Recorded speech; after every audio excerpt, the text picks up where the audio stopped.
Bon, vas-y, commence. Vas-y, Andrea. Ouais, vraiment. Bon, bah, bienvenue tout le monde. On reprend les activités En duo. en duo, ouais, voilà.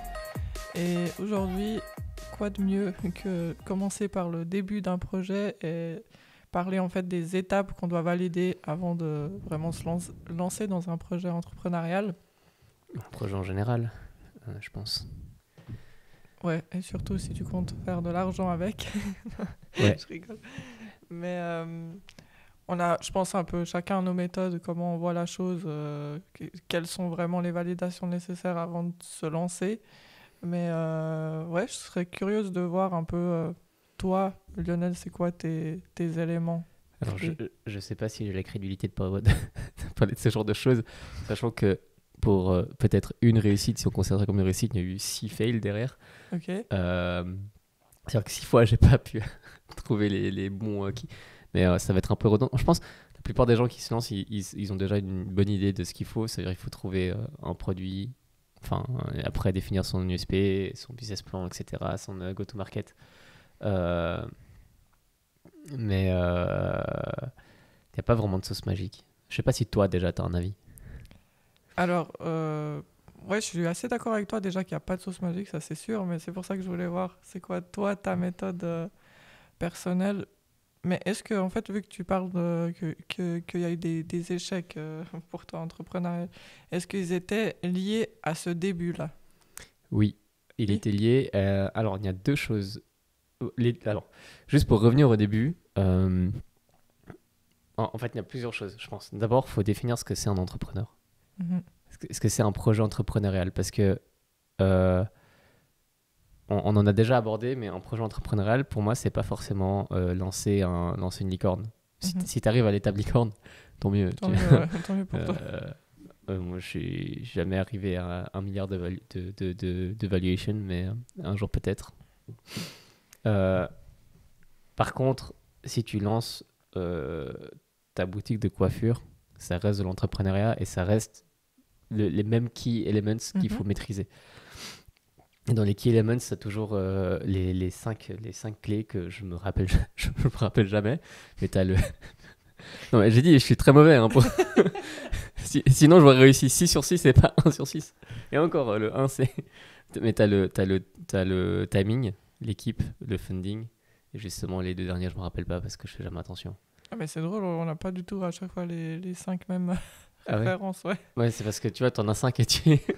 Moi j'ai cinq autres, mais voilà quoi. Bah, vas-y, toi déjà. Cinq étapes, en gros, qui sont beaucoup plus grossières que ce que toi tu viens de définir. Moi déjà, je dis on commence rien, tant qu'on n'a vraiment pas fait une recherche limite un peu de quelqu'un qui est paranoïaque avant de se lancer. Ah. Oui, dis-moi, Moi, je suis pas d'accord. t'es pas d'accord? Mais continue. Ok, ouais, c'est intéressant. Mais pas pour se dire est-ce que c'est vraiment à 100% unique ce que je fais, parce que c'est très difficile aujourd'hui de faire quelque chose qui n'existe pas en fait. Mais de faire sa recherche autant de ses capacités personnelles que sur le projet, tu vois. Il y a vraiment beaucoup de choses à rechercher avant de se dire ok, est-ce que je suis prêt de me lancer. Et après, ben, la deuxième étape où moi souvent j'aime beaucoup intervenir, c'est bah, définir son USP. Et ça, pour moi, déjà, c'est un élément, on va dire, un des plus importants, on va dire, des autres. Et après, ben, bien sûr, on va partir sur un aspect beaucoup plus business, et c'est évaluer la faisabilité du projet, et puis en définissant voilà, son business plan et les finances. Donc, Alors, oui. alors, j'aurais été d'accord avec toi quand j'étais sorti de l'école de commerce.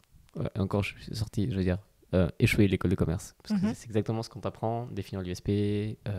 Bon, le SWOT, il est important, mais genre pestel et tout. mhm, Euh, Moi, alors, si je reviens sur les points sur lesquels qui est important, je pense, c'est vraiment le produit, le timing, le funding, l'équipe, mhm. l'exécution. Euh, En gros, un produit, il sera aujourd'hui malheureusement jamais unique. Ouais. Et si tu arrives dans un domaine qui est unique, souvent 9 fois sur 10, ça veut dire qu'il n'y a pas de marché. Mhm. Euh, c'est, c'est très dur aujourd'hui, du haut des 7 milliards de personnes qui sont sur Terre, spécialement, je pense, nous, dans le marché suisse, comparé au marché américain, de se démarquer vraiment sur quelque chose, spécialement les infrastructures qui sont en place en Suisse pour vraiment créer un projet. Après, la recherche concurrentielle, euh, donc le produit, enfin la recherche un peu paranoïaque que tu dis, moi je trouve que c'est très souvent un frein parce que est-ce que tu as vraiment besoin de savoir, enfin tu auras besoin de savoir ce que font tes concurrents pour te démarquer, enfin toujours être un petit peu meilleur, mais est-ce que tu as besoin pour te lancer vraiment de savoir qui sont tes concurrents? Parce que imaginons tu lances un objet, tu crées un produit, tu vois. Parce que moi, je crée des produits. Mon parcours entrepreneurial, c'est de créer des produits physiques. Et c'est très classique, c'est pas, tu vois, genre. Mhm. Et tu crées un produit. Si tu fais ton recherche concurrentielle, tu vas tout de suite trouver des groupes énormes qui font la même chose que toi. Et tu vas jamais. Tu vois, alors la première chose que tu vas dire, c'est comment est-ce que moi, petit entrepreneur de 26 ans, je vais réussir à devancer une société qui fait des milliards et des milliards dans un produit. Soit j'ai une idée qui est plus ou moins novateur, mais le jour où il va entendre parler, il va me couper l'herbe sous le pied. Soit je fais un petit peu abstraction et je ferme les yeux sur le fait qu'il puisse me rattraper et je me lance sur le marché. Et en fait, quand tu deviens un peu trop parano là-dessus et que justement tu deviens hyper confidentiel, souvent c'est un truc qu'on voit, genre t'arrives dans une société, ils ont même pas de branding, mais ils te font signer 14 NDA, tu vois. Et, et bah, déjà, tu vas pas te faire connaître, tu vas te mettre plein de freins, Mhm. tu vas pas, tu vas mettre des freins à l'innovation. Et c'est comme ça après bah, que tu échoues parce qu'au final, tu as eu trop peur, entre guillemets. Et t'as pas push ton product to market. Alors que tu as meilleur temps, je trouve, aujourd'hui, de push ton product to market, c'est vraiment identifier un marché que tu maîtrises déjà, si tu en maîtrises un. Enfin, ça, tu peux le trouver pour pousser ton produit. Euh, Euh, euh, Vas-y, ouais. Je suis d'accord à moitié. C'est drôle, c'est bien. Dans cet on va se épisode, battre. on n'est pas d'accord. Bien sûr que tu n'arrives pas à devancer de grandes boîtes, mais tu arrives à devancer beaucoup de choses à ton échelle de début. Ça, c'est mon avis très personnel. Et si tu veux, dans chaque secteur, tu as une concurrence juste. Il faut pas être obsédé par la concurrence, c'est pas ça que je voulais dire avec ça. C'est juste que si tu es un minimum smart, en analysant ta concurrence, tu peux voir un peu ben déjà où les autres n'ont pas innové, où les autres ont peut-être ouais, pas investi d'efforts, et toi, ça peut être une opportunité de stand out. En tout cas, moi, c'est une méthodologie que j'utilise Mais avec mes clients. alors, oui, peut-être pour le branding. Parce que le branding, tu peux te démarquer sur pas mal de points, Mhm, dans un marché qui est déjà niché, tu vois. mhm. C'est-à-dire quand tu vas avoir un client, il est déjà présent et en fait, tu viens chercher le truc en plus par rapport à la concurrence. Par contre, quand tu lances un projet, une société, une nouvelle idée, je sais même pas, attends, il faut que je réfléchisse. Quand tu lances un projet et une nouvelle idée, t'arrives sur un marché qui est déjà plus ou moins saturé. Mhm. Euh, et en gros, ton innovation à toi, et ça on le voit souvent, ton innovation à toi, c'est un add-on d'une plus grosse boîte. C'est-à-dire que Oui, oui, tu oui, vois, ça, je suis d'accord. tu vas créer une boîte, tu vas mettre plein d'efforts là-dedans pour créer un truc que typiquement Logitech aurait pas fait. Et Logitech demain, il sort vraiment un module de tout leur gamme de produits et c'est littéralement tout ton business model. Et là, tu pries juste qu'ils te rachètent à la place de créer ce produit-là. Mhm.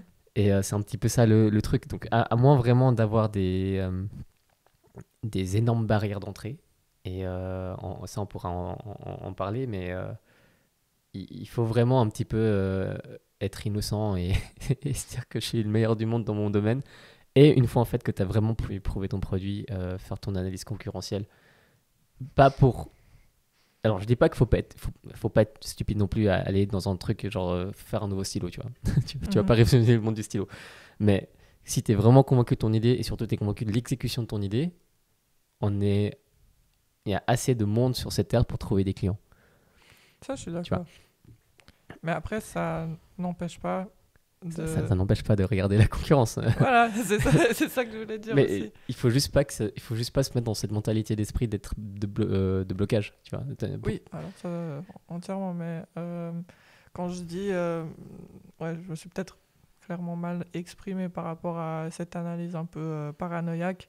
C'est plus dans le sens où tu dois vraiment ouvrir tes yeux et être hyper curieux de ce que les autres font, parce que si tu es, on va dire, un minimum, ouais, comme je disais tout à l'heure, un minimum smart, tu vas avoir beaucoup d'opportunités en analysant cette concurrence. Tu vas pas te freiner, tu vas pas avoir peur. Au contraire, tu vas dire, ah ok, ben là, il y a tout le monde qui a misé là.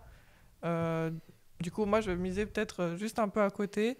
Et puis, ça va faire toute la différence. Ça va ouvrir l'opportunité pour moi, tu vois. Bon, ça, c'est un mindset. Ok.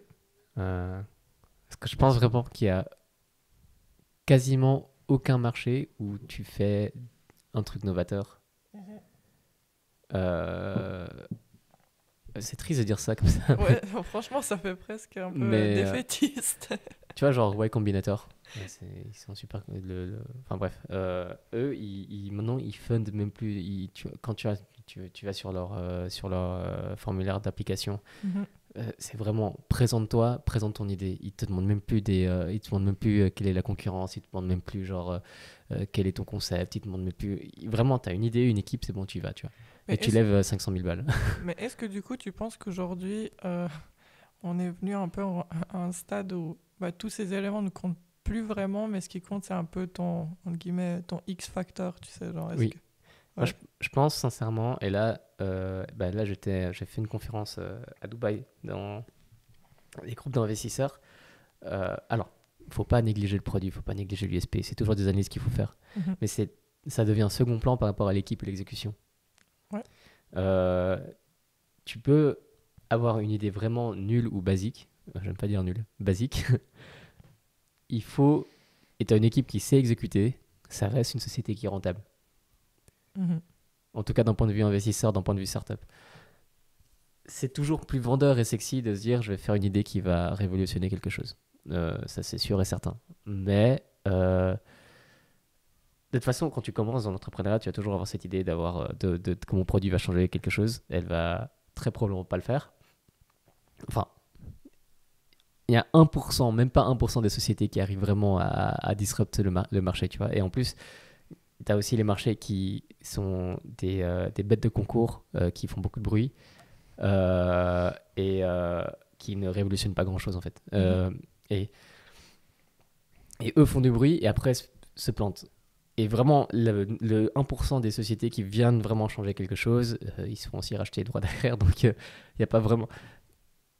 Le but aujourd'hui de l'entrepreneuriat, en tout cas de l'entrepreneuriat, donc quand on entend vraiment start-up, lancement d'une société qui va devenir son propre bateau, c'est vraiment de déterminer pour moi ses verticales, son marché cible, enlever vraiment une épine du pied de ton client, de ce marché cible-là, en prenant des outils plus ou moins déjà existants et le mettre dans un meilleur packaging.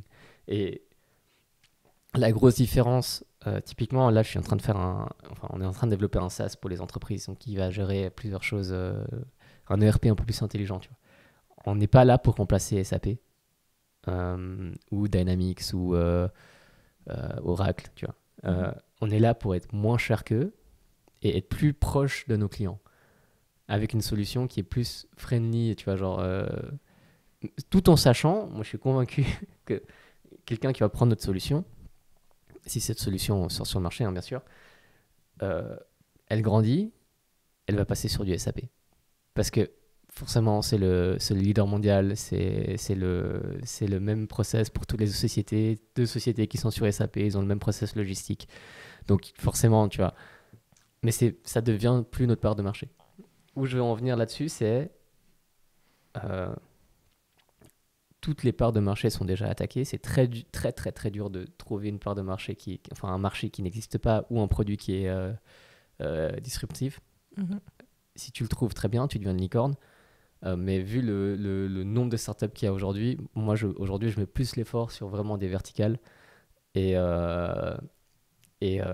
atteindre vraiment une problématique avec des solutions, en prenant en compte des solutions existantes et en venant justement faciliter l'accessibilité à cette solution qui est déjà existante.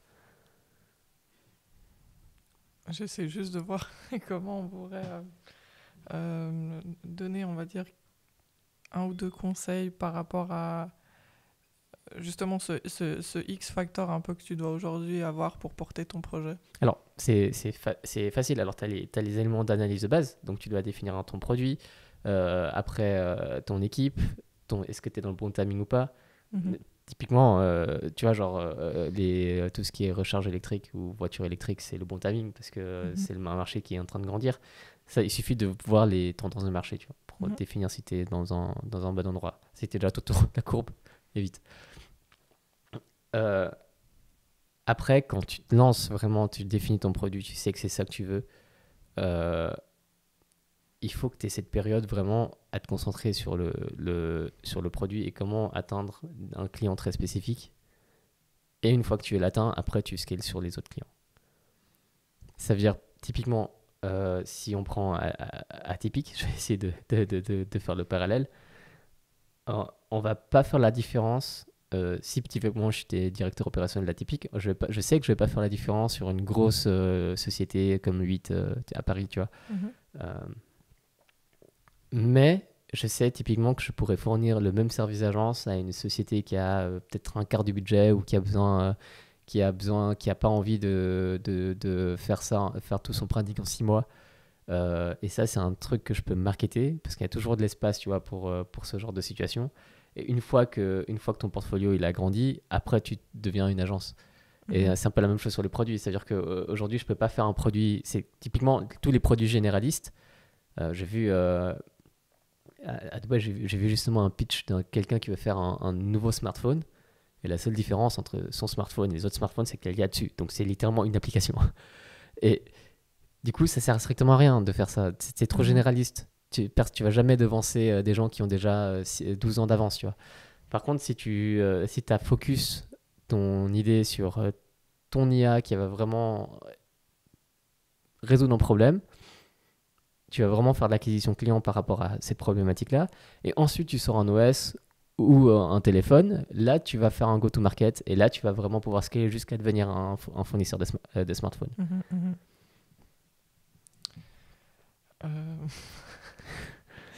On a parlé de beaucoup de choses. J'essaie de me dire comment on pourrait déjà gentiment conclure cet épisode vu qu'on est dans notre 20e minute. Bon, on peut dépasser. Hein. Je sais, mais bon, après, c'est un format assez idéal pour beaucoup d'informations d'un coup. Moi, je pense,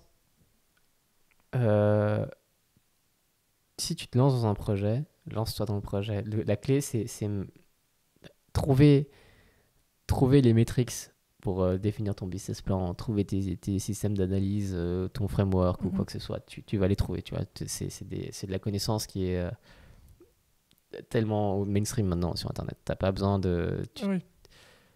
Vraiment, le facteur numéro 1 de réussite ou pas, c'est ta persévérance et l'équipe dans laquelle tu es entouré.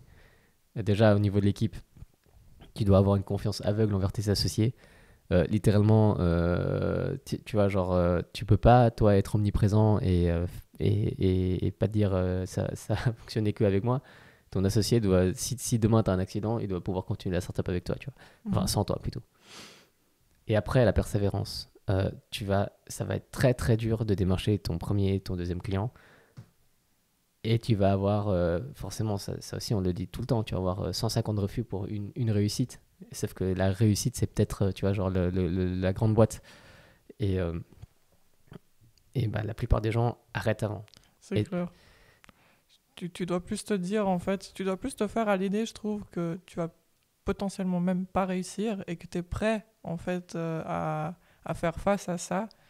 Et en fait, là, montrer preuve de persévérance. Ouais, c'est ça. Que dire oui, je vais réussir et montrer preuve de persévérance. Et dès que tu as le premier refus, te dire je suis en train de me casser la gueule. Je trouve que c'est presque dans le sens inverse, que tu dois être persévérant.